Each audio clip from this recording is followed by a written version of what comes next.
Hi there everyone. I thought I'd put these three items on. They all came from a boot sale at Wimbledon, and funny enough they all work. Okay, one of the meters, this little meter, did need a bit of cleaning up on the contacts. Now in the past I've shown you the Avo meter 7 and 8, model 7 and 8. This one is the small version they made.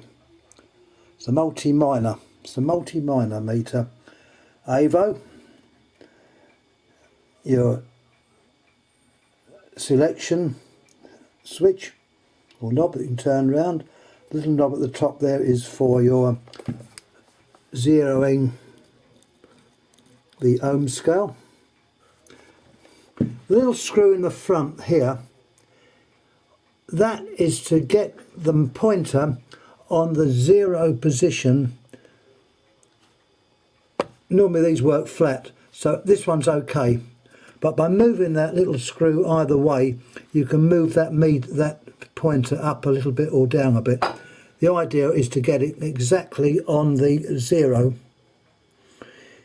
You've got your normal ranges there. The top range are ohms. It's a much simplified version than the other two that I showed previously. You've got your amps and volts. All in all, it's a nice handy little meter. It's a bit grubby. Don't know what it says on the top. I'll read what it says. It actually says property of the BBC, number 640. Now when I picked this up at the boot sale, there was a bit of insulating tape across the top to hide that, and I thought, why they put that on? Is the case cracked? And of course I had a look, and once I saw the case wasn't cracked, I said thank you very much. How much? And I bought it. It wasn't very much. I don't know exact amount. I would say probably £3 or £4, certainly no more. It's a gamble. It might have not worked, but anyway, I got it home and it needed a bit of a clean up inside. It hadn't been touched. The battery unfortunately had been left in, so there was a bit of corrosion on one of the contacts, but that was cleaned up, a new battery put in, and away we went. The main thing to do is to check that the meter works. If I short the two leads together on the ohm scale, it's not working. Did a minute ago. There we go, it's on the wrong scale.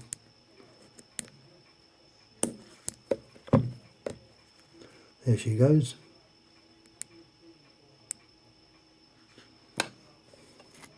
It should work on the other scale, which it does. So always, if you get a chance of getting one of these meters, make sure the movement works. If the movement's burnt out, the little coil that is in the middle, then it's absolutely no use. But this one worked. At first I didn't think it was, but anyhow it's working. So that's your Avo minor. A nice little portable job. It's got a metal back.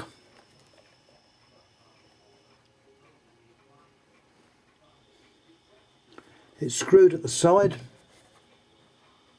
Screw each side.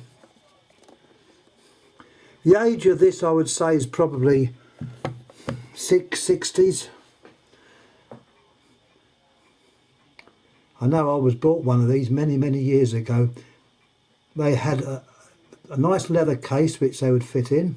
The case I have got for this one, but unfortunately it's in a very tatty state. I will put other meters on because I think they're probably of interest. Anyhow, yesterday, Saturday, another meter turned up, and I wasn't going to leave that there either. Here we have a meter which was manufactured also by Avo, and it was manufactured for the British Post Office or British Telecom. Meter multi-range number 12D/1. If you look at the symbol on there, you'll see it's the old the other telecom sign that they used to use. I would say the meter had never been used. There was a battery in it, a little bit of corrosion but not much. I whipped it out, it's completely dead. And once again you've got your switch with all the different ranges. You've got your volts DC, volts AC, DC milliamps and ohms. Once again we can check. Connect the leads together. And if you're on the ohm scale, you've got, in this case it has to be either 100 or plus or multiplied by 1, because it does take another battery. This one takes 2 batteries. Your ranges multiplied by 1 multiplied by 100 uses the small the pen light battery, which is 1.5 volts.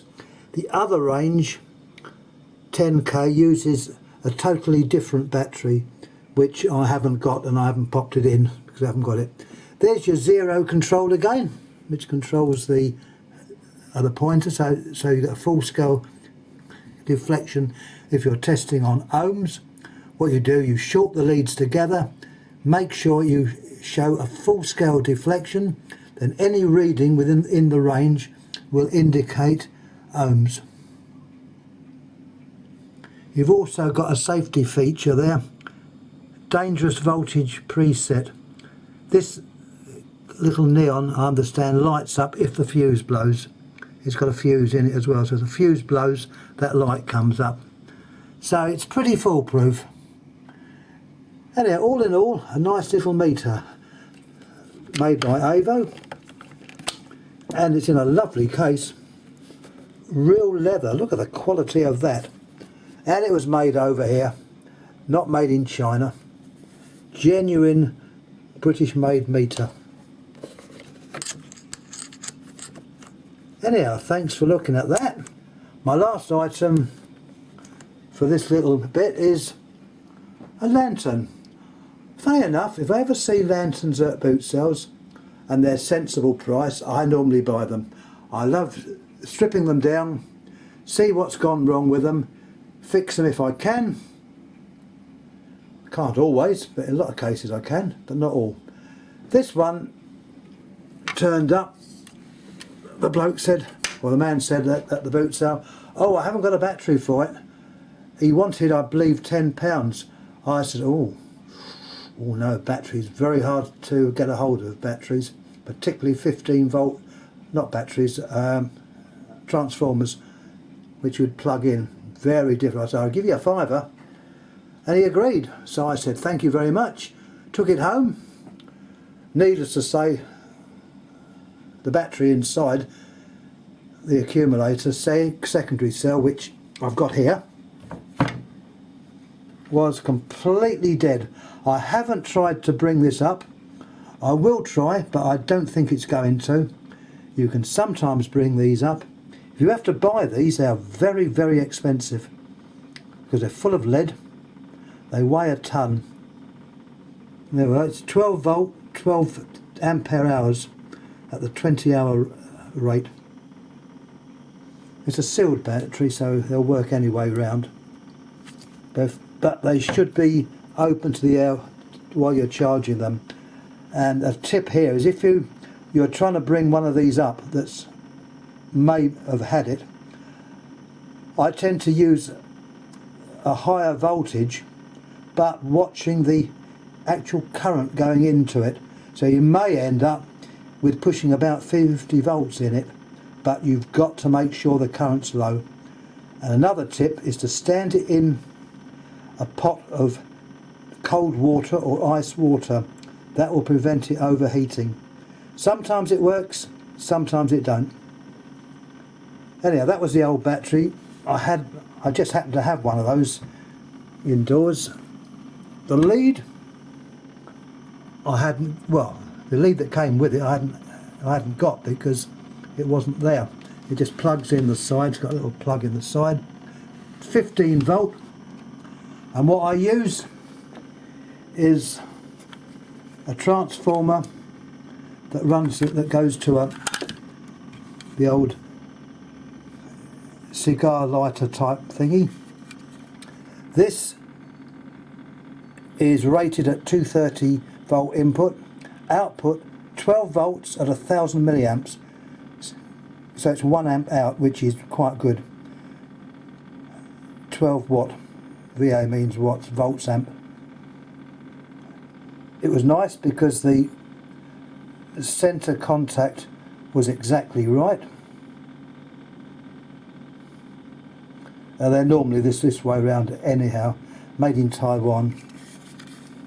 A nice little unit that. It's whether it's switch mode, I don't know. It's quite heavy, so it may not be switch mode. But anyhow, that's the thing you plug in. It's actually a Continental one, but it'll work over here. 230 volts. In it, now this is an adapter for one of my other large lamps, and it says 12 volts. What it does, it actually increases the voltage. It's 12 volt in and output 14 volts. So you have an electronic transformer in there to push it up, because you have to charge obviously anything above 12 volts. 12 volts you won't charge. 13 volts, 14 volts you will. So there's the actual charger. It's 400 milliamps out, and that plugs into this little lamp, and away it goes. It's actually being tested now. I'm trying to run the actual battery down. It's got 2 loops. That's on the single loop. It's got a little small bulb at the top. You've got your indicators there. The little LED green one comes up because your main switch is actually on the side. That turns the whole lot off. Turns it on. Made by a company called Winster, which is, I've had a look on good old Google, and they're a camping shop. They do tents and various things. This model I can't find now. It's probably an old model, but anyway, it's a well-made one. A good positive switch at the top, and as far as I say, I can't fault it. It's well made inside. The circuits are nicely laid out. In the base you've got your charging circuit. The battery's in the base obviously. Your charging circuit's in the base. You've got your regulated 12 volts going up those 2 metal conductors, and in the top you have your inverter type circuits to boost the voltage up to operate the 2 tubes. Anyhow, once again, any questions please ask, comments please make, please subscribe, and thanks again for watching. Thank you.